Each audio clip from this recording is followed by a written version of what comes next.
Our last game that we're going to be talking about here on Friday night, it's our nightcap, 10:30 p.m. on Eastern.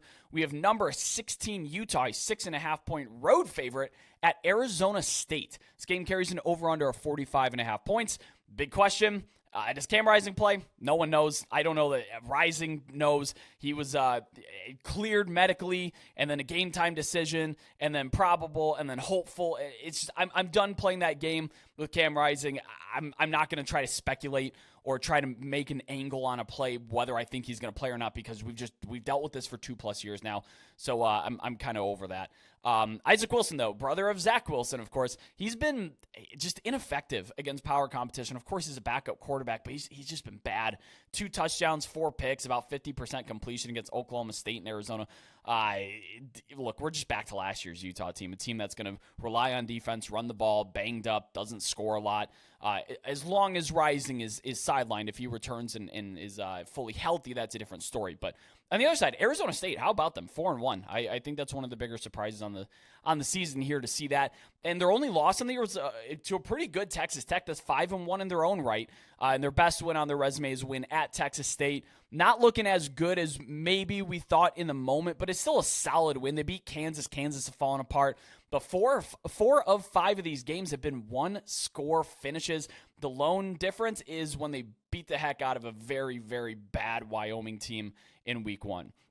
This year, games that Utah plays in, 4-1 to the under. Like I said, like last year's team, not scoring a lot of points. Their defense is very good, so they're not giving up a lot of points. And I think that's going to continue until Rising's back. Utah's defense, though, they play well against the run. They're in the 93rd percentile in stuff rate and top 10 percentile in line yards on defense. And was Arizona State, like to do? They run their offense through Cam Scadaboo. He did just the best player on their team, workhorse. They throw it to him. They give it to him. He's 6th in the nation in carries and has the 2nd most targets on the team already with 20. And they really don't have a second punch. When Scadaboo's not going, that offense kind of lags a little bit. They do get creative. He wasn't able to get it going on the ground against Texas Tech, so he had 117 receiving yards against them. Really what their offense goes as Scadaboo goes.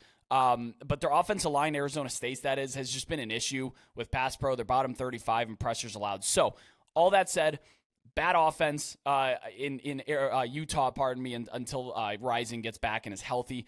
Arizona State likes to run the ball against the defense. It's very good defending the run, and kind of as Scadaboo goes, their offense goes. If he doesn't get going, that offense doesn't get going. So I'm taking under 45.5 points here. I think you might be afforded patience if you want to wait to see if Rising's declared in, and even then I'd probably still take under, but you might be punching in a bet right at kickoff there and have to take a live opportunity. So I'm taking under 45.5 points in Utah at Arizona State. But hop on over to our Discord. There you can connect with over 4,000 sports betting fans and get live updates in our college football server. There you can join a sharp and very active community mid-October, never busier than it is right now. And don't forget to subscribe to the Lines for weekly college football odds and betting videos all season long. Subscribe to us on your podcasting app of choice, be it Apple Podcasts, Google Podcasts, whatever you're using these days, and drop us a good review if you liked what you heard here. But thank you so much as always for watching. I'm Brett Gibbons. We'll see you next time.